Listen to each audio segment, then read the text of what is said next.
92.7 big FM ನಲ್ಲಿ retro talkies ಬೆಳ್ಳಿ ತೆರೆಯ ಬಂಗಾರದ ಕತೆಗಳು. ಸಿಹಿ ಕಹಿ ಚಂದ್ರು ಹಾಗೂ ಸಿಹಿ ಕಹಿ ಗೀತಾ ಜೊತೆ. ಗೀತಾ ಗೀತಾ ಗೀತಾ ಗೀತಾ ಗೀತಾ ಗೀತಾ ಚಂದ್ರು ಚಂದ್ರು ಚಂದ್ರು ಚಂದ್ರು ನನ್ಗೊಂದು ರಿಕ್ವೆಸ್ಟ್ ಇದೆ. ಏನ್ ರಿಕ್ವೆಸ್ಟ್? ಕೇಳಿಸ್ಕೊ.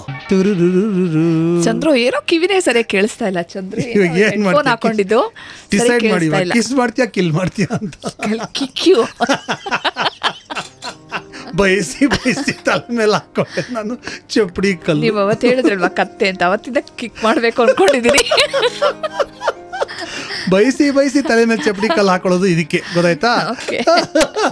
ನೀವೇ ನಮಸ್ಕಾರ. 92.7 ಬಿಗ್ ಎಫ್ಎಂ ಅಲ್ಲಿ ನೀವು ಕೇಳ್ತಿದ್ದೀರಾ ರೆಟ್ರೋ ಟಾಕೀಸ್, ಬೆಳ್ಳಿ ತೆರೆಯ ಬಂಗಾರದ ಕತೆಗಳು, ಅಂದಿಗೂ ಹಿಟ್ ಎಂದೆಂದಿಗೂ hit, in association with Bharathi cement superior quality guaranteed. ನಾನು ನಿಮ್ಮ ಸಿಹಿ ಕೈ ಚಂದ್ರು. ನಾನು ನಿಮ್ಮ ಸಿಹಿ ಕೈ ಗೀತಾ. ನಾವು ಇಡೀ ವಾರ ಮಾತಾಡ್ತೀವಿ ಹೆಸರಾಂತ ಬರಹಗಾರ, director, actor, all in one ಸಕಲ ಕಲಾ ವಲ್ಲಭ ಗಿರೀಶ್ ಕಾರ್ನಾಡ್ ಅವರ ಬಗ್ಗೆ.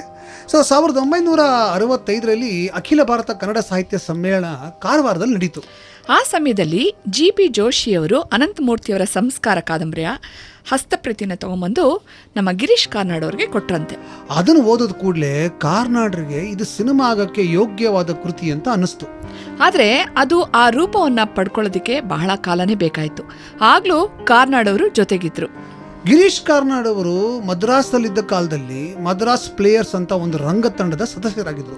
ಆ ತಂಡ 6 characters in search of an author ಅನ್ನೋ ನಾಟಕದ ತಾಲೀಮು ನಡೆಸುವಾಗ ಕಾರ್ನಾಡ್ ಅವರು ಸಂಸ್ಕಾರದ ಕಥೆಯನ್ನ ಅಲ್ಲಿ ಹೇಳಿದ್ರಂತೆ.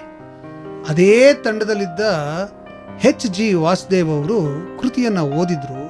ಅವರು ಪೂರಕವಾದಂಥ ಅಭಿಪ್ರಾಯಗಳನ್ನು ಕೊಟ್ಟರು. ಇದರಿಂದ ಆಕರ್ಷಿತರಾದ ಆ ತಂಡದ ಸದಸ್ಯರೊಬ್ಬರಾದ ಪಟ್ಟಾಭಿ ರಾಮರೆಡ್ಡಿ ಅವರಿಗೆ ಸಿನಿಮಾ ಅಂದ್ರೆ ಏನು ಅನ್ನೋದು ಗೊತ್ತಿತ್ತು. ಪಟ್ಟಾಭಿರಾಮರೆಡ್ಡಿ ಅವರು ರಾಮ್ ಮನೋಹರ್ ಲೋಹಿಯಾ ಅವರ ಅನುಯಾಯಿಗಳಾಗಿದ್ದರು. ಹೀಗಾಗಿ ಗೋಪಾಲ್ ಗೌಡರ ಪರಿಚಯ ಅವರಿಗಿತ್ತು. ಈ ಸಂಸ್ಕಾರ ಇದನ್ನ ಸಿನಿಮಾ ಮಾಡಬೇಕು ಅಂತ ಗೋಪಾಲ್ ಗೌಡರು ಒತ್ತಾಯಿಸಿದ್ರು. ಅಂತೂ ಪಟ್ಟಾಭಿ ಅವರು ನಿರ್ಮಾಣ ಮಾಡೋಕೆ ಒಪ್ಕೊಂಡ್ರು. ಮುಂದೆ ಏನಾಯ್ತು ಅಂತ ನಾವು ನಿಮಗೆ ತಿಳಿಸ್ತೀವಿ ಒಂದು ವಿರಾಮದ ನಂತರ. ಕೇಳ್ತಾ ಇರಿ 92.7 ಬಿಗ್ ಎಫ್ಎಂ ಅಲ್ಲಿ ರೆಟ್ರೋ ಟಾಕೀಸ್, ಬೆಳ್ಳಿ ತೆರೆಯ ಬಂಗಾರದ ಕತೆಗಳು, ಅಂದಿಗೂ ಹಿಟ್, ಎಂದೆಂದಿಗೂ hit, in association with Bharathi cement superior quality guaranteed. 92.7 big FM ನಲ್ಲಿ ರೆಟ್ರೋ ಟಾಕೀಸ್, ಬೆಳ್ಳಿ ತೆರೆಯ ಬಂಗಾರದ ಕತೆಗಳು, ಸಿಹಿ ಕಹಿ ಚಂದ್ರು ಹಾಗೂ ಸಿಹಿ ಕಹಿ ಗೀತಾ ಜೊತೆ. ಸಂಸ್ಕಾರ ಆಗಿನ್ನೂ ಇಂಗ್ಲಿಷ್ಗೆ ಅನುವಾದ ಆಗಿರಲಿಲ್ಲ. ಹೀಗಾಗಿ ಚಿತ್ರಕಥೆನ ಗಿರೀಶ್ ಕಾರ್ನಾಡ್ ಅವರೇ ರೂಪಿಸಿದ್ರು. ಪಟ್ಟಾಭಿ ರಾಮರೆಡ್ಡಿ ಅವರೇ ನಿರ್ದೇಶಕರಾಗುವುದಾಗಿ ತೀರ್ಮಾನ ಆಯಿತು. ಆಸ್ಟ್ರೇಲಿಯಾದ ಟಾಮ್ ಕೋವರ್ ಅನ್ನೋ ಛಾಯಾಗ್ರಾಹಕ ಸತ್ಯಜಿತ್ ರಾಯ್ ಅವರನ್ನು ನೋಡೋಕೆ ಬಂದಿದ್ರು. ಅವರು ಈ ಪ್ರಾಜೆಕ್ಟ್ಗೆ ಛಾಯಾಗ್ರಹಣ ಮಾಡೋದಕ್ಕೆ ಒಪ್ಕೊಂಡ್ರು. ಚಿತ್ರದಲ್ಲಿ ಮುಖ್ಯವಾದ ಪ್ರಾಣೇಶಾಚಾರ್ಯನ ಪಾತ್ರವನ್ನು ವಹಿಸೋ ಹಾಗೆ ಗಿರೀಶ್ ಕಾರ್ನಾಡ್ ಅವ್ರನ್ನ ಪಟ್ಟಾಭಿ ಅವ್ರು ಕೇಳಿದ್ರು. ಕಾರ್ನಾಡ್ ಅವರಿಗೆ ಅಭಿನಯದಲ್ಲಿ ಆಸಕ್ತಿ ಇರಲಿಲ್ಲ. ಬೇಕಾದರೆ ನಾನು ಈ ಪ್ರಾಜೆಕ್ಟಲ್ಲಿ ಸಹ ನಿರ್ದೇಶಕನಾಗಿ ಕೆಲಸ ಮಾಡ್ತೀನಿ ಅಂತ ಗಿರೀಶ್ ಕಾರ್ನಾಡ್ ಅವರು ಹೇಳಿದ್ರಂತೆ. ಆದರೆ ಚಿತ್ರದ ಮಾರ್ಗದರ್ಶಕರಾದಂತಹ YNK ಅವರು ಒತ್ತಾಯ ಮಾಡಿ ಗಿರೀಶ್ ಕಾರ್ನಾಡ್ ಅವರು ಈ ಪಾತ್ರನ ಮಾಡೋಕ್ಕೆ ಒಪ್ಕೊಂಡ್ರು. ಅವ್ರ ಜೊತೆನಲ್ಲಿ ಚಲನಚಿತ್ರ ಮತ್ತು ರಂಗಭೂಮಿ ಕ್ಷೇತ್ರದಲ್ಲಿ ದುಡಿದಿದ್ದಂತಹ M.V. ಕೃಷ್ಣಸ್ವಾಮಿಗಳು ಅವ್ರು ಕೂಡ ಇದ್ರು. ಏನ್ ಗೊತ್ತಾ ಚಂದ್ರು, ಈ ನನಗೆ YNK ಅವ್ರನ್ನ ನಾವು ಮೀಟ್ ಮಾಡಿಲ್ಲ ಅನ್ನೋದು ಒಂದು ದೊಡ್ಡ ಕೊರಕ್ ಕಾಡ್ತಾ ಇದೆ. ಎಂತೆಂಥ ಕಲಾವಿದರನವರು ಅಲ್ವಾ ಚಿತ್ರರಂಗಕ್ಕೆ ಪರಿಚಯ ಮಾಡಿಕೊಟ್ರು. ಅಷ್ಟೇ ಅಲ್ಲ, ಆತ he was a master of pun. ಅವ್ರದ್ದು ಒಂದು ಬಹಳ ಮಜವಾದ ಒಂದಷ್ಟು ಪನ್ಗಳಿದೆ. ನೀವು ಮೀಟ್ ಮಾಡಿದಿರಲ್ಲ YNK ಅವ್ರನ್ನ? ನಾನು ಮೀಟ್ ಮಾಡಿಲ್ಲ ರೀ. ಅದೊಂದು ಕೊರಗೆ ಯಾವಾಗ್ಲೂ. ಬಿಕಾಸ್ ನಮ್ಮ ಅನಂತ್ ನಾಗ್ ಸರ್ ಆಗ್ಲಿ, ಶಂಕರ್ ನಾಗ್ ಅವ್ರನ್ನ ಎಲ್ಲರೂ ಥಿಯೇಟರ್ನವ್ರಿಗೆ ಅವರು ಬಹಳ ಆತ್ಮೀಯರು. ಎಲ್ಲರೂ ಕೂಡ ಅವರು ಒಂದು ಬಹಳ ಅದ್ಭುತವಾಗಿ ಇರಾಕ್ ವಾರ್ ನಡೀತಿತ್ತು. ಅವಾಗ ಒಂದು ಮಾತು ಹೇಳಿದ್ರು ಅವರು, ಸುಮ್ನೆ ಇರಾನ್ ಅಂದ್ರೆ ಇರಾಕ್ ಬಿಡಲ್ಲ ಅಂತ ಪನ್ ಮಾಡೋರು. ನಾನು ಅವ್ರಿಗೆ ಒಂದ್ಸಲಿ ಸರ್ ನಾನೊಂದು ಹೇಳ್ತೀನಿ ಸರ್ ಅಂದೆ. ಏನು ಅಂದರು, ನಾನು ಮೊನ್ನೆ ಓದಿದೆ ಸರ್ ಬರ್ನಾಡ್ ಶಾದು ಒಂದು ಪನ್ನು ಭಾಳ ಬ್ಯೂಟಿಫುಲ್ ಆಗಿದೆ, ಏನು ಹೇಳೋ ಅಂದರು. ಬರ್ನಾಡ್ ಶಾಗೆ ಯಾರೋ ಕೇಳಿದ್ರಂತೆ, can you pun on any subject ಅಂತ. Bernard Shaw sir you any subject I'll pun ಅಂತ. ಓಕೆ ಪನ್ ಆನ್ ಕಿಂಗ್ ಅಂದ್ರಂತವ್ರು. ಯಾರು? King is not a subject ಅಂದಂತ ಬರ್ನಾಡ್ ಶಾ. ಅಯ್ಯ ಅದೇ joke, king is not a subject. Subject ಅಂದ್ರೆ ಪ್ರಜೆ ಅಂತ ಅರ್ಥ.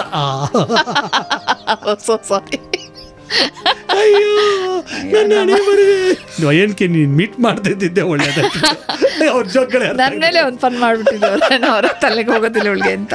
ಎನಿವೆ ನಾವು ಸಂಸ್ಕಾರ ಸಿನಿಮಾ ಬಗ್ಗೆ ಮಾತಾಡ್ತಿದ್ವಿ. ಅದೇ ಚಲನಚಿತ್ರ ರಂಗಭೂಮಿ ಕ್ಷೇತ್ರದಲ್ಲಿ ದುಡಿದಂಥ M.V. ಕೃಷ್ಣಸ್ವಾಮಿಗಳು ಆ ಪ್ರಾಜೆಕ್ಟ್ ಅಲ್ಲಿ ಇದ್ರು. ಕೆಲಸ ಮಾಡೋದಕ್ಕೆ ಅವರು ಪ್ರಾಣೇಶಾಚಾರ್ಯ ಪಾತ್ರವನ್ನ ನಿರ್ವಹಿಸೋದಕ್ಕೆ ಕಾರ್ನಾಡ್ ಅವ್ರಿಗೆ ತುಂಬಾ ನೆರವಾದರು. ಅನೇಕ ಸೂಕ್ಷ್ಮ ವಿವರಗಳನ್ನ ಅವ್ರಿಗೆ ಕಲಿಸಿದ್ರು. ಉದಾಹರಣೆಗೆ ಬಾಳೆಹಣ್ಣು ತಿನ್ನೋ ಒಂದು ದೃಶ್ಯದಿದೆ. ಅದರಲ್ಲಿ ಎಂದಿನ ಪದ್ಧತಿಯಂತೆ ಬಾಳೆಹಣ್ಣನ್ನ ಅರ್ಧಕ್ಕೆ ಸುಲಿದು ಕಾರ್ನಾಡ್ ಅವರು ತಿನ್ನೋಕೆ ಶುರು ಮಾಡಿದ್ರಂತೆ. ಮುಂದೆ ಏನಾಯ್ತು ಅಂತ ನಾವು ನಿಮಗೆ ತಿಳಿಸ್ತೀವಿ ಒಂದು ವಿರಾಮದ ನಂತರ. ಕೇಳ್ತಾರೆ 92.7 big F M retro talkies, ಬೆಳ್ಳಿ ತೆರೆಯ ಬಂಗಾರದ ಕಥೆಗಳು, ಅಂದಿಗೂ ಹಿಟ್ ಎಂದೆಂದಿಗೂ hit, in association with Bharathi cement, superior quality guaranteed. 92.7 big F ಎಂನಲ್ಲಿ ರೆಟ್ರೋ ಟಾಕೀಸ್, ಬೆಳ್ಳಿ ತೆರೆಯ ಬಂಗಾರದ ಕಥೆಗಳು, ಸಿಹಿ ಕಹಿ ಚಂದ್ರು ಹಾಗೂ ಸಿಹಿ ಕಹಿ ಗೀತಾ ಜೊತೆ. ನಾವಾಗ್ಲೇ ಹೇಳ್ತಾ ಇದ್ವಿ ಬಾಳೆಹಣ್ಣು ತಿನ್ನೋ ದೃಶ್ಯದ ಬಗ್ಗೆ ಸಂಸ್ಕಾರ ಸಿನಿಮಾದಲ್ಲಿ. ಅಲ್ಲ ಚಂದ್ರು, ಎಲ್ಲರೂ ಹೇಳ್ತಿರ್ತಾರಲ್ವಾ, ಏನಾದ್ರೂ ಒಂದು ಸುಲಭವಾದ ಕೆಲಸ ಅಂದ್ರೆ ಏನು ಬಾಳೆಹಣ್ಣು ತಿಂದಷ್ಟು ಸುಲಭ ಅಂತ ಹೇಳ್ತಾರಲ್ಲ ಅಲ್ವಾ? ಹಂಗಲ್ಲ. ಆಕ್ಚುಲಿ ಏನ್ ಗೊತ್ತಾ, ಸಾಮಾನ್ಯವಾಗಿ ಏನ್ ಮಾಡ್ತಾರೆ ಅಂದ್ರೆ ಅರ್ಧ ಸಿಪ್ಪೆ ಸುಲ್ಬಿಟ್ಟು ಬಾಯಿಗೆ ಹಾಕೊಂಡು ಕಚ್ಕೊಂಡು ತಿನ್ಬಿಡ್ತಾರಲ್ಲ ಬಾಳೆಹಣ್ಣು. ಆದರೆ ಸಂಪ್ರದಾಯ ಹಂಗಲ್ಲ, ತಿನ್ನೋ ಸಂಪ್ರದಾಯ ಹಂಗಲ್ಲ. ಸಂಸ್ಕಾರ ಅಲ್ವಾ, ಸಂಸ್ಕಾರ ಸಿನಿಮಾ ಅಂದರೆ ಸಂಪ್ರದಾಯಬದ್ಧವಾದಂಥ ಸಿನಿಮಾ ಅದು. ಸೊ ಸಂಪ್ರದಾಯಗಳನ್ನ ಕರೆಕ್ಟಾಗಿ ತೋರಿಸ್ಬೇಕು ಅಂತ ಕೃಷ್ಣಸ್ವಾಮಿ ಅವರು ಹಂಗಲ್ಲ ತಿನ್ನೋದು.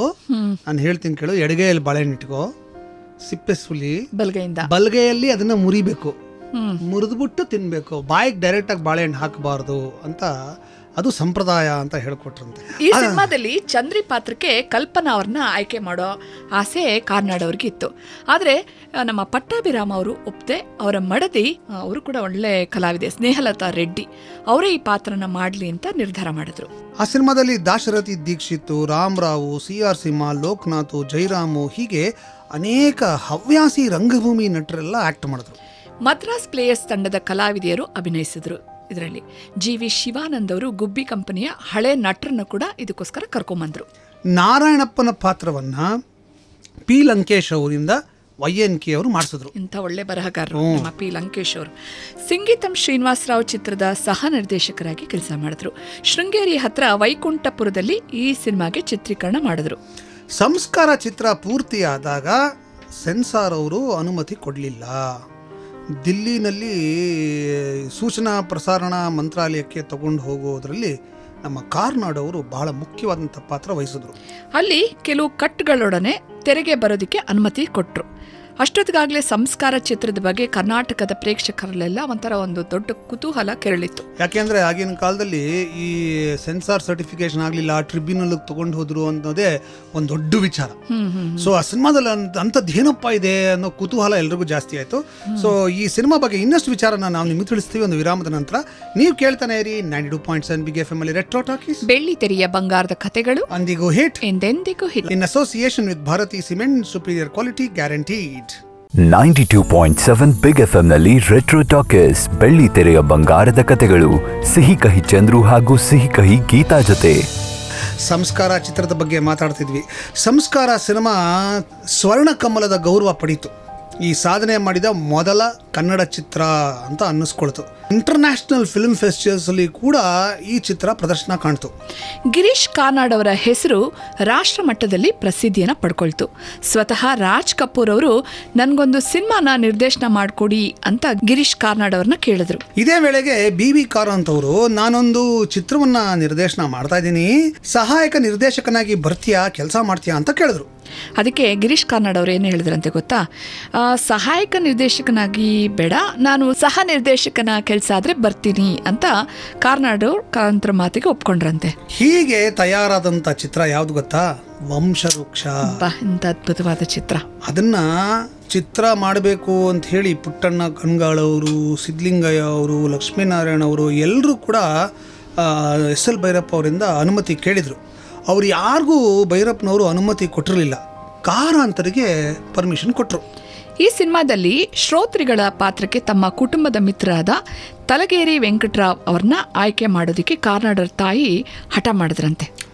ಅವರು ಆ ಕಾದಂಬರಿ ಓದಿ ಇಷ್ಟಪಟ್ಟಿದ್ದವರು, ಆದರೆ ಸ್ವಜನ ಪಕ್ಷಪಾತವಾಗಬಾರದು ಅಂತ ಕಾರಂತರು ಈ ಕುರಿತು ಆಸಕ್ತಿ ತೋರಿಸಿರಲಿಲ್ಲ. ಗಿರೀಶ್ ಕಾರ್ನಾಡ್ ಅವರ ವೃತ್ತಿ ಜೀವನದ ಬಗ್ಗೆ ಇನ್ನಷ್ಟು ಕುತೂಹಲಕರವಾದ ಕಥೆಗಳನ್ನು ನಾವು ನಿಮಗೆ ಹೇಳ್ತೀವಿ. ಕೇಳ್ತಾನೆ ಇರಿ 92.7 ಬಿಗ್ ಎಫ್ ಎಂ ಅಲ್ಲಿ ರೆಟ್ರೋ ಟಾಕೀಸ್, ಬೆಳ್ಳಿ ತೆರೆಯ ಬಂಗಾರದ ಕಥೆಗಳು, ಅಂದಿಗೂ ಹಿಟ್, ಎಂದೆಂದಿಗೂ hit, in association with Bharathi cement, superior quality guaranteed. 92.7 big F ಎಂನಲ್ಲಿ ರೆಟ್ರೋ ಟಾಕೀಸ್, ಬೆಳ್ಳಿ ತೆರೆಯ ಬಂಗಾರದ ಕಥೆಗಳು, ಸಿಹಿ ಕಹಿ ಚಂದ್ರು ಹಾಗೂ ಸಿಹಿ ಕಹಿ ಗೀತಾ ಜೊತೆ. ಶ್ರೋತ್ರಿಗಳು ಶ್ರೋತೃಗಳು ಪಾತ್ರ ಕೊನೆಗೂ ಸರಿಯಾದ ಕಲಾವಿದರು ಸಿಗಲೇ ಇಲ್ಲ. ತಲಗೇರಿ ಅವರನ್ನ ಕರೆಸಿದಾಗ ಅವರು ಸೂಕ್ತ ಅನಿಸಿ ಆಯ್ಕೆ ಆದರು. ಕಾತ್ಯಾಯಿನಿ ಅನ್ನೋ ಒಂದು ಪಾತ್ರ ಬರುತ್ತೆ ಇದರಲ್ಲಿ. ಅದಕ್ಕೂ ಕೂಡ ತುಂಬ ಜನ ಕಲಾವಿದರನ್ನ ಆಡಿಷನ್ ಮಾಡಿದ್ರಂತೆ, ಯಾರೂ ಸೂಕ್ತ ಅನ್ನಿಸ್ಲಿಲ್ಲ. YNK ಮನೆಯಲ್ಲಿ ಭೇಟಿಯಾದಂಥ LV ಶಾರದಾ ಅವರು ಗಮನ ಸೆಳೆದರು. ಅವ್ರನ್ನ ಹಾಕೋಬೇಕು ಅಂತ ಹೇಳಿ ಅವ್ರ ತಂದೆಯವ್ರನ್ನ ಪರ್ಮಿಷನ್ ಕೇಳಿದ್ರು. LV ಶಾರದಾ ಅವ್ರ ತಂದೆ ವೆಂಕೋಜಿರಾವ್ ಇವರು ಬೆಂಗಳೂರು ಸ್ಟಾಕ್ ಎಕ್ಸ್ಚೇಂಜ್ ಸ್ಥಾಪಕರು. ಆಗಿನ ಪ್ರಬಲ ರಾಜಕಾರಣಿ D ದೇವರಾಜ್ ಅರಸ್ ಅವರ ಬಲಗೈ ಬಂಟ ಅನ್ಸ್ಕೊಂಡಿದ್ದವರು ಇವರು. ಅವ್ರನ್ನ ಒಪ್ಸೋದು ಬಹಳ ಕಷ್ಟ ಆಯಿತು. ಕೊನೆಗೂ ಅವರು ವಂಶವೃಕ್ಷ ಅನ್ನುವ ಕಾರಣಕ್ಕೆ ಒಪ್ಪಿಕೊಂಡ್ರು. ತಲಗೇರಿ ಮತ್ತು ಶಾರದಾ ಅವರು ಊಹಿಸಿದಕ್ಕಿಂತ ಶ್ರೇಷ್ಠ ಕಲಾವಿದರು ಅನ್ನೋದನ್ನು ಈ ಸಿನಿಮಾದ ಮೂಲಕ ಸಾಬೀತುಗೊಳಿಸಿದ್ರು. ವಂಶವೃಕ್ಷದಲ್ಲಿ ಚಿಕ್ಕದಾದರೂ ಪೃಥ್ವಿಯ ಪಾತ್ರ ಮಹತ್ವದಾಗಿತ್ತು. ಹಲವು ಯುವಕರ ಆಡಿಷನ್ ಮಾಡಿದ ಮೇಲೆ ಯಾರೂ ಆಯ್ಕೆ ಆಗಿರಲಿಲ್ಲ. ಆ ಪಾತ್ರಕ್ಕೆ ಯಾರು ಸೆಲೆಕ್ಟ್ ಆದ್ರು ಅಂತ ಒಂದು ವಿರಾಮ ತಗೊಂಡು ಹೇಳ್ತೀವಿ. ಕೇಳ್ತಾರೆ 92.7 ಬಿಗ್ FM ಅಲ್ಲಿ ರೆಟ್ರೋ ಟಾಕೀಸ್. ಬೆಳ್ಳಿ ತೆರೆಯ ಬಂಗಾರದ ಕಥೆಗಳು ಅಂದಿಗೂ ಹಿಟ್ ಎಂದೆಂದಿಗೂ hit. In association with Bharathi cement, superior quality guaranteed. 92.7 big FM ನಲ್ಲಿ ರೆಟ್ರೋ ಟಾಕೀಸ್, ಬೆಳ್ಳಿ ತೆರೆಯ ಬಂಗಾರದ ಕಥೆಗಳು, ಸಿಹಿ ಕಹಿ ಚಂದ್ರು ಹಾಗೂ ಸಿಹಿ ಕಹಿ ಗೀತಾ ಜೊತೆ. ನಾವಾಗಲೇ ಹೇಳ್ತಿದ್ವಿ, ವಂಶವೃಕ್ಷದಲ್ಲಿ ಒಂದು ಚಿಕ್ಕದಾದ ಪೃಥ್ವಿ ಪಾತ್ರ ಇತ್ತು. ಪೃಥ್ವಿ ಅನ್ನೋ ಪಾತ್ರದ ಹೆಸರು. ಆ ಪಾತ್ರಕ್ಕೆ ಯುವಕರನ್ನ ಆಡಿಷನ್ ಮಾಡಿದ್ರು, ಯಾರು ಸೆಲೆಕ್ಟ್ ಆಗಿರಲಿಲ್ಲ ಅಂತ ಅಲ್ವಾ. ನೋಡಿ, ಕಾನ್ಕಾನಹಳ್ಳಿ ಗೋಪಿಯವರು ಒಂದ್ಸಲ ನ್ಯಾಷನಲ್ ಕಾಲೇಜ್ ಬಳಿ ಚಂದ್ರಿಕಾ ಹೋಟ್ಲಲ್ಲಿ ಚಿಲ್ಲರೆಗೆ ತಡ್ಕಾಡ್ತಿದ್ದಾಗ ಒಬ್ಬ ತರುಣ ಚಿಲ್ಲರೆ ನೀಡಿ ಪರಿಚಯ ಮಾಡಿಕೊಂಡ. ತರುಣ ಸುಮ್ಮನೆ ತರುಣ ಅಲ್ಲ, ಸ್ಫುರದ್ರೂಪಿ, ನನ್ನ ಫೇವ್ರೇಟ್. ತುಂಬ ಒಳ್ಳೆ ಹೃದಯ ಮತ್ತು ಒಳ್ಳೆ ಮನಸ್ಸಿರುವಂಥ ಒಂದು ಅದ್ಭುತವಾದ ನಾಯಕನಾಗಿ ಮುಂದಕ್ಕೆ ಬೆಳೆದ್ರು. ಇವತ್ತಿಗೂ ಕೂಡ ಎಲ್ಲ ಕನ್ನಡಿಗರ ಮನಸ್ಸಲ್ಲಿ ಇದ್ದಾರೆ. ಸೊ ಅವ್ರನ್ನ ಇವರು ಪರಿಚಯ ಮಾಡಿಕೊಂಡು ಕಾನಕನಹಳ್ಳಿ ಗೋಪಿಯವರು YNK ಅವ್ರಿಗೆ ಪರಿಚಯ ಮಾಡಿಕೊಟ್ರು. ಇವನು ಒಳ್ಳೆ ನೋಡೋಕ್ಕೂ ಸ್ಫುರದ್ರೂಪಿ ಆಗಿದ್ದಾನೆ, ಜೊತೆಗೆ ಹಲವಾರು ನಾಟಕಗಳಲ್ಲಿ ಕೂಡ ಅಭಿನಯ ಮಾಡಿದ್ದಾನೆ ಅಂತ. ಸೊ YNK ಅವ್ರಿಗೂ ಈ ಹುಡುಗನ್ನ ನೋಡಿ ತುಂಬ ಹಿಡಿಸ್ಬಿಡ್ತು. ಅವರು ಏನು ಮಾಡಿದ್ರು, ಗಿರೀಶ್ ಕಾರ್ನಾಡ್ ಹತ್ರ ಕಳಿಸಿದ್ರು. ಈ ಹುಡುಗನ ಆತ್ಮವಿಶ್ವಾಸನ ನೋಡಿ ಗಿರೀಶ್ ಕಾರ್ನಾಡ್ ಅವರು ಅವ್ರನ್ನ ಆಯ್ಕೆ ಮಾಡಿಕೊಂಡು ಕುಮಾರ್ ಅಂತ ಟೈಟಲ್ ಕಾರ್ಡ್ನಲ್ಲಿ ಅವ್ರಿಗೆ ಹೆಸರನ್ನು ಕೊಟ್ಟರು. ಅಂದರೆ ಅವ್ರ ನಿಜವಾದ ಹೆಸರು ಸಂಪತ್ ಕುಮಾರ್ ಅಲ್ಲ, ಸೊ ಅದನ್ನೇ ಕುಮಾರ್ ಅಂತ ಅವ್ರನ್ನ ಹೆಸರು ಕೊಟ್ಟರು. ಮುಂದೆ ಆ ಕಲಾವಿದ ನಾಗರ ಹಾವು ಅನ್ನೋ ಚಿತ್ರದ ಮೂಲಕ ವಿಷ್ಣುವರ್ಧನ್ ನನ್ನ ಹೆಸರು ಬದಲಾಯಿಸಿಕೊಂಡು ಕನ್ನಡದ ಸೂಪರ್ ಸ್ಟಾರ್ ಆಗಿದ್ದು ಈಗ ಇತಿಹಾಸ. ವಾವ್, ಎಂತ ಇದಲ್ವಾ. ಫಸ್ಟ್ ನಮ್ಮ ಡಾಕ್ಟರ್ ವಿಷ್ಣುವರ್ಧನ್ ಅವರು ಪ್ರಪ್ರಥಮವಾಗಿ ಅಭಿನಯಿಸಿದ ಚಿತ್ರ ವಂಶವೃಕ್ಷ. ಬಹಳ ವರ್ಷಗಳ ನಂತರ ವಿಷ್ಣುವರ್ಧನ್ ಮತ್ತು ಗಿರೀಶ್ ಕಾರ್ನಾಡ್ ಅವರು ನೀ ಬರದ ಕಾದಂಬರಿ ಅನ್ನೋ ಚಿತ್ರದಲ್ಲಿ ಒಟ್ಟಿಗೆ ಅಭಿನಯಿಸಿದರು.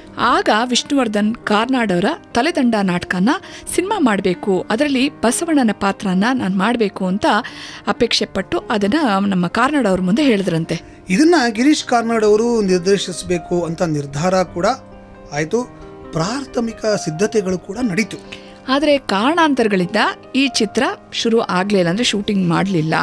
ಸೊ ಇನ್ನಷ್ಟು ಮಾಹಿತಿನ ನಾವು ನಿಮಗೆ ಕೊಡ್ತೀವಿ, ಕೇಳ್ತಾನೆ ಇರಿ. 92.7 ಬಿಗ್ FM ಅಲ್ಲಿ ರೆಟ್ರೋ ಟಾಕೀಸ್, ಬೆಳ್ಳಿ ತೆರೆಯ ಬಂಗಾರದ ಕಥೆಗಳು ಅಂದಿಗೂ ಹಿಟ್ ಎಂದೆಂದಿಗೂ hit. In association with Bharathi cement, superior quality guaranteed. 92.7 big FM ನಲ್ಲಿ ರೆಟ್ರೋ ಟಾಕೀಸ್, ಬೆಳ್ಳಿ ತೆರೆಯ ಬಂಗಾರದ ಕಥೆಗಳು, ಸಿಹಿ ಕಹಿ ಚಂದ್ರು ಹಾಗೂ ಸಿಹಿ ಕಹಿ ಗೀತಾ ಜೊತೆ. ವಂಶವೃಕ್ಷ ಚಿತ್ರದ ನಂತರ ಗಿರೀಶ್ ಕಾರ್ನಾಡ್ ಅವರು ಡೈರೆಕ್ಟ್ ಮಾಡಿದಂಥ ಚಿತ್ರ ಕಾಡು. 1969 ಸುಮಾರಿಗೆ ಮನೋಹರ ಗ್ರಂಥಮಾಲೆಗೆ ಬಂದಂಥ ಹೊಸ ಕಾದಂಬರಿ, ಅದರ ಹೆಸರು ಕ್ರೌರ್ಯ. ಅದನ್ನು ಬರೆದವರು ಶ್ರೀಕೃಷ್ಣ ಆಳ್ನಳ್ಳಿ ಅಂತ. ಅವರು ತಮ್ಮ ಊರಲ್ಲಿ ನಡೆದಂಥ ನೈಜ ಘಟನೆಗಳನ್ನು ಆಧರಿಸಿ ಆ ಕಾದಂಬರಿನ ಬರೆದಿದ್ರು. ಗಿರೀಶ್ ಕಾರ್ನಾಡ್ ಅವರಿಗೆ ಈ ನಾಟಕ ಅಂದರೆ ಈ ಕಾದಂಬರಿ ತುಂಬಾ ಇಷ್ಟ ಆಯಿತು. ಆಗಲೇ ಸಿನಿಮಾ ಮಾಡೋಕ್ಕೆ ಇದು ಸೂಕ್ತ ಅಂತ ಅವರು ನಿರ್ಧರಿಸಿದ್ರು. ಬೆಂಗಳೂರು ವಿಶ್ವವಿದ್ಯಾನಿಲಯದಲ್ಲಿ ನಡೆದ ವಿಚಾರ ಸಂಕಿರಣ ಸಂದರ್ಭದಲ್ಲಿ ಶ್ರೀಕೃಷ್ಣ ಆಳ್ನಳ್ಳಿಯವರು ಕಾರ್ನಾಡನ್ನ ಭೇಟಿಯಾದರು. ಸಿನಿಮಾ ಮಾಡೋ ಬಗ್ಗೆ ಚರ್ಚೆ ಕೂಡ ಮಾಡಿದ್ರು. ಕ್ರೌರ್ಯದ ಬದಲು ಕಾಡು ಅನ್ನೋ ಶೀರ್ಷಿಕೆ ಸೂಕ್ತ ಇದಕ್ಕೆ ಅಂತ ನಮ್ಮ ಗಿರೀಶ್ ಕಾರ್ನಾಡ್ ಅವರು ಸಿನಿಮಾ ಮಾಡಬೇಕಾದ್ರೆ ಈ ಕಾದಂಬರಿಯ ಹೆಸರನ್ನು ಸಿನಿಮಾಗೆ ಕಾಡು ಅಂತ ಬದಲಾಯಿಸಿದ್ರು. ಏನು ಗೊತ್ತಾ ಚಂದ್ರು, ಈ ಕಾಡು ಅಂದ ತಕ್ಷಣ ನನಗೆ ಆ ಕಾಡು ಸಣ್ಣ ವಯಸ್ಸಲ್ಲಿ ನೋಡಿದ್ದು ಸಿನಿಮಾ ಇದು. ನನಗೆ ಐ ವಾಸ್ 4 years ಏನೋ, ಅವಾಗ 4 ವರ್ಷ, 1969-70 ಇದು ಬಂದಿದ್ದು. ಸೊ ಅವಾಗ 4 ವರ್ಷದವಳು ನಾನು. 1965 ಅಲ್ವಾ, ನಿನ್ ಡೇಟ್ ಆಫ್ ಬರ್ತ್ ಹೇಳ್ಬಿಟ್ಟೆ. Okay okay date of birth year ಹೇಳ್ಬಿಟ್ಟೆ. ಸರಿ, okay okay okay okay okay. ಏನ್ ನಿಮ್ಗೆ ಗೊತ್ತೇ ಇಲ್ಲ ನಂಗೆ. ಹೆಂಗಸರು ವಯಸ್ಸು ಕೇಳಬಾರ್ದು, ನೀನು ಪಬ್ಲಿಕ್ ಆಗಿ ಅನೌನ್ಸ್ ಮಾಡ್ತಿದ್ಯಾ. ಆದ್ರೂ ಹೆಂಗಸರ ವಯಸ್ಸು ಕೇಳಬಾರ್ದು ಅಂತಾರೆ, ನೀನು ಪಬ್ಲಿಕ್ ಆಗಿ ಆನ್ ಏರ್ ಅನೌನ್ಸ್ ಮಾಡ್ಬಿಟ್ಟಿದ್ಯಾ. ಅಯ್ಯೋ, ಎಲ್ಲರಿಗೂ ಗೊತ್ತು, ಇಡೀ ಪ್ರಪಂಚಕ್ಕೆ ಗೊತ್ತು ನನ್ನ ವಯಸ್ಸು. ಏನು ಮುಚ್ಚು ಮರೆ, ನಾನೇನ್ ಸ್ವೀಟ್ 16 ಅಲ್ವಲ್ಲ. ಓ ನೋಡಮ್ಮ, ನನ್ನ ಕಣ್ಣಿನಲ್ಲಿ ನೀನು ಯಾವಾಗಲೂ 16 ಇಯರ್ಸ್ ಬಿಡು. 60 ಇಯರ್ಸ್ ಆದ್ರೂ 16 ಇಯರ್ಸ್. ಓಕೆ, ಈ ಸಿನಿಮಾ ಬಗ್ಗೆ ಕಾಡು ಸಿನಿಮಾಲ್ ಏನ್ ಗೊತ್ತಾ, ನಮ್ಮ ಶಿವಾನಂದ ಅವ್ರ ಮಗ ನಟರಾಜ ಆಕ್ಟ್ ಮಾಡಿದ, ಅವನು ಬಾಲನಟ. ಅವನು ಆ ದೃಶ್ಯಗಳೆಲ್ಲ ನನಗೆ ಈ ಸಿನಿಮಾ ಅಂದ ತಕ್ಷಣ ಹಂಗಂಗೆ ಬರುತ್ತೆ. ಅಷ್ಟು ಅಂದರೆ ಆಗಿನ ಸಿನಿಮಾಗಳ ಇಂಪ್ಯಾಕ್ಟೇ ಹಂಗಿತ್ತು ಅನ್ಸುತ್ತೆ. ಒಂದು ಸಿನಿಮಾ ಅಂದ ತಕ್ಷಣ ಇಡೀ ಸಿನಿಮಾದ ಕತೆ ಮತ್ತು ಆ ದೃಶ್ಯಗಳೆಲ್ಲ ಹಾಗೆ ಕಣ್ಮುಂದೆ ಬರ್ತಾ ಇರುತ್ತೆ. ಮತ್ತು ಈವನ್ ಮ್ಯೂಸಿಕ್ ಕೂಡ ಮತ್ತು ಸಾಹಿತ್ಯ ಕೂಡ. ಆಮೇಲೆ ಮಾಸ್ಟರ್ ನಟರಾಜ್ಗೆ ಆ ಸಿನಿಮಾಗೆ ಅವಾರ್ಡ್ ಬಂತು, ಬೆಸ್ಟ್ ಬಾಲ ಕಲಾವಿದ ಅಂತ ಬಂತು. ಆಮೇಲೆ ಎಲ್ ವಿ ಶಾರದಾ ಅವ್ರಿಗೂ ಕೂಡ ಅದಕ್ಕೆ ಅವಾರ್ಡ್ ಬಂತು. ಅಲ್ಲ, ಅದ್ರಲ್ಲಿ ಏನಂದ್ರೆ ಅದ್ರಲ್ಲಿ ಒಂದಿದೆ, ಒಂದು ದೃಶ್ಯದಲ್ಲಿ ನಾನು ಹೇಳಕ್ಕಿಲ್ಲ ಅಂತ ಒಂದು ಇವರು ಮಾಸ್ಟರ್ ನಟರಾಜ್ ಹೇಳೋ ಅಂತ ಒಂದು ಇನ್ನೊಂದು ಬಾಲಕಲಾವಿದೆ ಇದರ ಜೊತೆಲಿ. ಹೇಳೋ ಅಂದ್ರೆ ನಾನು ಹೇಳಕ್ಕಿಲ್ಲ ಅಂದ್ರೆ ಹೇಳಕ್ಕಿಲ್ಲ ಅಂತ. ನಾವು ಅದನ್ನ ನಮ್ಮ ಡೈಲಿ ಇದಕ್ಕೆ ಸೇರಿಸ್ಕೊಂಡ್ಬಿಟ್ಟಿದ್ವಿ. ನಾವ್ ಯಾರಾದ್ರೂ ಏನು ಕೇಳಿದ್ರೆ ಸರ್ ನಾನು ಹೇಳಕ್ಕಿಲ್ಲ ಅಂದ್ರೆ ಹೇಳಕ್ಕಿಲ್ಲ ಅಂತಿದ್ವಿ. ಈ ಸಿನಿಮಾ ಬಗ್ಗೆ ಬೇಕಾದಷ್ಟು ವಿಚಾರಗಳಿದೆ, ಒಂದು ವಿರಾಮ ತಗೊಂಡು ಹೇಳ್ತೀವಿ. ನೀವು ಕೇಳ್ತಾರೆ 92.7 ಬಿಗ್ ಎಫ್ಎಂ ಅಲ್ಲಿ ರೆಟ್ರೋ ಟಾಕ್ ಇಸ್ ಬೆಳ್ಳಿ ತೆರೆಯ ಬಂಗಾರದ ಕಥೆಗಳು, ಅಂದಿಗೂ ಹಿಟ್ ಎಂದೆಂದಿಗೂ hit, in association with Bharathi cement, superior quality guaranteed. 92.7 big FM ನಲ್ಲಿ ರೆಟ್ರೋ ಟಾಕೀಸ್ ಬೆಳ್ಳಿ ತೆರೆಯ ಬಂಗಾರದ ಕಥೆಗಳು, ಸಿಹಿ ಕಹಿ ಚಂದ್ರು ಹಾಗೂ ಸಿಹಿ ಕಹಿ ಗೀತಾ ಜೊತೆ. ಕಾಡು ಚಿತ್ರನ ಕಾರ್ನಾಡ್ ಅವರು ಡೈರೆಕ್ಟ್ ಮಾಡಿದ್ರೆ, BV ಕಾರಂತ್ ಅವರು ಸಂಗೀತ ನಿರ್ದೇಶಕರಾಗಿ ಕೆಲಸ ಮಾಡಿದ್ರು. ಗೋವಿಂದ್ ನಿಹಲಾನಿ ಅವರ ಚಿತ್ರದ ಛಾಯಾಗ್ರಾಹಕರಾದ್ರು. ಚಿತ್ರಕ್ಕೆ ಅವರು ಹೊಸ ರೂಪನೇ ಕೊಟ್ರು. ಚಿತ್ರದ ಪ್ರಮುಖ ಪಾತ್ರ ಚಂದ್ರೇಗೌಡನ ಪಾತ್ರಕ್ಕೆ ಯಾರು ಸೂಕ್ತ ಅಂತ ತುಂಬಾ ಯೋಚನೆ ಮಾಡಿದ್ರು, ಹುಡುಕಿದ್ರು, ಒಳ್ಳೆ ಕಲಾವಿದರು ಸಿಕ್ಕಿರಲಿಲ್ಲ. ಗೋವಿಂದ್ ನಿಹಲಾನಿ ಅವರು ಮುಂಬೈನಲ್ಲಿ ಯಯಾತಿ ನಾಟಕದಲ್ಲಿ ಅಭಿನಯ ಮಾಡ್ತಿದ್ದ ಅಂಬರೀಷ್ ಪುರಿ ಅವರ ಹೆಸರನ್ನ ಸೂಚಿಸಿದ್ರು. ಆ ನಾಟಕವನ್ನ ಡೈರೆಕ್ಟ್ ಮಾಡಿದ್ದು ಗಿರೀಶ್ ಕಾರ್ನಾಡ್ ಅವರು. ಹಾಗಾಗಿ ಅವ್ರಿಗೆ ಅಂಬರೀಷ್ ಪುರಿ ಅವರ ಪರಿಚಯ ಇತ್ತು. ಅವ್ರಿಗೂ ಕೂಡ ಈ ಸಲಹೆ ಸೂಕ್ತ ಅನ್ನಿಸ್ತು. ಹೀಗೆ ಕಾಡು ಸಿನಿಮಾದಲ್ಲಿ ಚಂದ್ರೇಗೌಡನಾದ ಅಂಬರೀಷ್ ಪುರಿ ಮುಂದೆ ಭಾರತೀಯ ಚಿತ್ರರಂಗದ ಒಬ್ಬ ಪ್ರಮುಖ ಅದ್ಭುತ ಕಲಾವಿದರಾಗಿ ಬೆಳೆದ್ರು. ಸಂಕಲ್ಪ ಎಂ ಭಕ್ತವತ್ಸಲಂ ಅವರು ಮಡದಿ ಪ್ರೇಮ ಅನ್ನೋರು ಗೌಡ್ತಿ ಪಾತ್ರಕ್ಕೆ ಆಯ್ಕೆಯಾದರು. ನಂದಿನಿ ಅಂತ ಈ ಸಿನಿಮಾದಲ್ಲಿ ಅವರು ಹೆಸರನ್ನ ಪಡೆದ್ರು. ಈ ಪಾತ್ರಕ್ಕೆ ಶ್ರೇಷ್ಠ ರಾಷ್ಟ್ರ ಪ್ರಶಸ್ತಿಯನ್ನು ಕೂಡ ಪಡ್ಕೊಂಡ್ರು. ನಾನು ಆಗ್ಲೇ ಹೇಳ್ದಂಗೆ ಅದು ಎಲ್ ವಿ ಶಾರದಾ ಅವರಲ್ಲ, ಇವರು ನಂದಿನಿಯವರು ಅಂದರೆ ನಮ್ಮ ಭಕ್ತವತ್ಸಲಂ ಅವರ ಮಡದಿ ಪ್ರೇಮ ಅವರು, ಅವರ ಸ್ಕ್ರೀನ್ ನೇಮ್ ಬಂದು ನಂದಿನಿ. ಇವ್ರಿಗೆ ಈ ಸಿನಿಮಾಗೆ ಅಂದರೆ ಕಾಡು ಸಿನಿಮಾಗೆ ಶ್ರೇಷ್ಠ ನಟಿ ರಾಷ್ಟ್ರ ಪ್ರಶಸ್ತಿ ಸಿಕ್ತು. ಈ ಸಾಧನೆ ಮಾಡಿದ ಮೊದಲ ಕನ್ನಡತಿ ಕೂಡ ಇವರು. ಈ ಸಿನಿಮಾದಲ್ಲಿ GV ಶಿವಾನಂದ್ ಅವರ ಮಗ ನಟರಾಜ್ ಕಿಟ್ಟಿ ಪಾತ್ರ ಮಾಡಿದ್ರು. ಅವರಿಗೆ ಶ್ರೇಷ್ಠ ಬಾಲನಟ ರಾಷ್ಟ್ರ ಪ್ರಶಸ್ತಿ ಸಿಕ್ತು.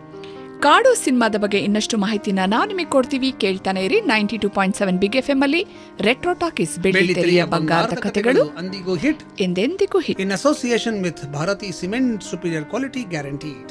92.7 ಬಿಗ್ ಎಫ್ಎಂ ನಲ್ಲಿ ರೆಟ್ರೋ ಟಾಕೀಸ್ ಬೆಳ್ಳಿ ತೆರೆಯ ಬಂಗಾರದ ಕಥೆಗಳು, ಸಿಹಿ ಕಹಿ ಚಂದ್ರು ಹಾಗೂ ಸಿಹಿ ಕಹಿ ಗೀತಾ ಜೊತೆ. BV ಕಾರಂತ್ ಅವರು ಬೆಂಗಳೂರಲ್ಲಿ ಬೆನಕ ಅಂತ ಒಂದು ನಾಟಕ ತಂಡವನ್ನ ಯಶಸ್ವಿಯಾಗಿ ನಡೆಸ್ತಾ ಇದ್ರು. ಆ ತಂಡದ ಹಲವಾರು ಸದಸ್ಯರು ಚಿತ್ರದಲ್ಲಿ ಭಾಗವಹಿಸಿದ್ರು. ಫಾರ್ ಎಕ್ಸಾಂಪಲ್, ಕೆಂಚನ ಪಾತ್ರಕ್ಕೆ ಸುಂದರ್ರಾಜ್ ಅವರು, ಶಿವಗಂಗನ ಪಾತ್ರಕ್ಕೆ ಲೋಕೇಶ್ ಅವರು ಸೆಲೆಕ್ಟ್ ಆದ್ರು. ಕಾಡು ಸಿನಿಮಾದ ಪ್ರಾದೇಶಿಕ ವಿವರಗಳು ಕಾರ್ನಾಡ್ ಅವರಿಗೆ ಗೊತ್ತಿರಲಿಲ್ಲ. ಅಲ್ಲಿಯ ಭಾಷೆ, ಬಯೋಗ್ರಫಿಗಳನ್ನು ಖಚಿತಪಡಿಸೋದಕ್ಕೋಸ್ಕರ BV ಕಾರಂತ್ ಅವರು ತಮ್ಮ ಶಿಷ್ಯನನ್ನ ಚಿತ್ರತಂಡಕ್ಕೆ ಕರ್ಕೊಂಬಂದ್ರು. ಅವ್ರ ಮೂಲಕ ಚಿತ್ರ ಅಥೆಂಟಿಕ್ ಅನ್ಸ್ಕೊಳ್ತು. ಆ ಶಿಷ್ಯನೇ TS ನಾಗಾಭರಣ. ಕಾಡು ಚಿತ್ರದ ಅನುಭವ ಅವ್ರನ್ನ ಮುಂದೆ ಪ್ರಮುಖ ನಿರ್ದೇಶಕರಾಗಿ ಬೆಳೆಯೋ ಹಾಗೆ ಮಾಡಿತು. ತುಂಬಾ ನಿಜವಾಗ್ಲೂ hats off to TS Nagabharana ಅಲ್ವಾ. ಇಂಥ ಅದ್ಭುತವಾದ ನಿರ್ದೇಶಕರು, ಎಷ್ಟು ಸೂಕ್ಷ್ಮಗಳನ್ನೆಲ್ಲ ಅವರು ಎಷ್ಟು ಚೆನ್ನಾಗಿ ಪರದೆ ಮೇಲೆ ತರ್ತಾರೆ. ಕಲಾವಿದರನ್ನು ಅಷ್ಟೇ ಒಳ್ಳೆ ಅವರಲ್ಲಿ ಇರೋಂಥ ಪ್ರತಿಭೆನ ಹಾಗೆ ಅವರು ಮೂಡಿಸ್ತಾರೆ ಅಲ್ವಾ. ಸೂಪರ್ ಆಗಿ ನಿರ್ದೇಶನ ಮಾಡ್ತಾರೆ. ಮತ್ತು ಅವ್ರು ತಗೊಳ್ಳೋ ಸಬ್ಜೆಕ್ಟ್ಗಳು ಕೂಡ ಅಷ್ಟೇ ಅದ್ಭುತವಾಗಿರುತ್ತೆ. ಹೀಗೆ ನಮ್ಮ TS ನಾಗಾಭರಣ ಅವರು ಕೂಡ ಕಾಡು ಚಿತ್ರದ ಮೂಲಕ ಚಿತ್ರರಂಗಕ್ಕೆ ಬಂದರು ಅಂತಲೇ ಹೇಳ್ಬೋದಲ್ವಾ. ಕಾಡು ಯಶಸ್ವಿ ಚಿತ್ರವಾಗಿದ್ದಷ್ಟೇ ಅಲ್ಲ, ರಾಷ್ಟ್ರ ಮಟ್ಟದ ಮನ್ನಣೆಯನ್ನು ಕೂಡ ಪಡ್ಕೊಳ್ತು. ಆ ವೇಳೆಗಾಗಲೇ ಕಾರ್ನಾಡರು ರಾಷ್ಟ್ರ ಮಟ್ಟದಲ್ಲಿ ಎಲ್ಲರ ಗಮನ ಸೆಳೆದಿದ್ರು. ಅವರು ಭಾಗಿಯಾಗಿದ್ದ 3 ಚಿತ್ರಗಳು ಹೆಸರು ಮಾಡಿದ್ವು, ತುಂಬ ಹೆಸರು ಮಾಡಿದ್ವು. ಆ ಯಶಸ್ಸಿನ ಫಲವಾಗಿ ಗಿರೀಶ್ ಕಾರ್ನಾಡ್ ಅವರನ್ನು ಭಾರತ ಸರ್ಕಾರ ಉನ್ನತ ಹುದ್ದೆ ಒಂದಕ್ಕೆ ನೇಮಕ ಮಾಡ್ತು. 40 ದಾಟಿದ್ರೂ ಕೂಡ ಅವಿವಾಹಿತರಾಗಿದ್ದ ಅವರು ಪ್ರೇಮ ಬಂಧನದಲ್ಲಿ ಸಿಲುಕಿದ್ರು. ಅಲ್ವಾ, ಎಲ್ರಿಗೂ ಇವಾಗ ನೋಡಿ, ಇವಾಗ ಎಲ್ರು ಫುಲ್ ಗಮನ ಕೊಡ್ತಾರೆ ಈಗ ಲವ್ ಸ್ಟೋರಿ. ಇವತ್ತು ಹೇಳಕ್ಕಾಗಲ್ಲ, ನಾಳೆ ಹೇಳ್ತೀವಿ. ಸರಿ, ಇದು ರಾಕ್ ಸ್ಟಾರ್ ರೋಹಿತ್ ಅವರು ಪಕ್ಕ ಲೋಕಲ್ ಶೋ ಮಾಡೋ ಸಮಯ ಬಂತು. ನಾವು lover boy rock star Rohit ಅವ್ರು ಬಂದಿದ್ದಾರೆ. ನಾವು ಪಾನಿಪುರಿ ತಿನ್ಬೇಕು. ಸೊ ನಾವು ಹೋಗೋಣ. ಕೇಳ್ತಿದ್ದೀರಾ 92.7 ಬಿಗ್ ಎಫ್ಎಂ ಅಲ್ಲಿ ರೆಟ್ರೋ ಟಾಕೀಸ್, ಬೆಳ್ಳಿತೆರೆಯ ಬಂಗಾರದ ಕಥೆಗಳು, ಅಂದಿಗೂ ಹಿಟ್ ಎಂದೆಂದಿಗೂ hit. In association with Bharathi cement, superior quality guaranteed. Panipuri ತಿನ್ನಕ್ ಒಪ್ಕೊಂಡ್ಬಿಟ್ಲು. ನಾನು ಏನು ಹೇಳಿಲ್ಲ, ನಾನು ಹೂನು ಅಂದಿಲ್ಲ, ಹೂನು ಅಂದಿಲ್ಲ, ಎಸ್ ಅಂದಿನಿ, ಎಸ್ ಅಂದಿಲ್ಲ, ನೋ ಎಸ್ ಅಂದಿನಿ.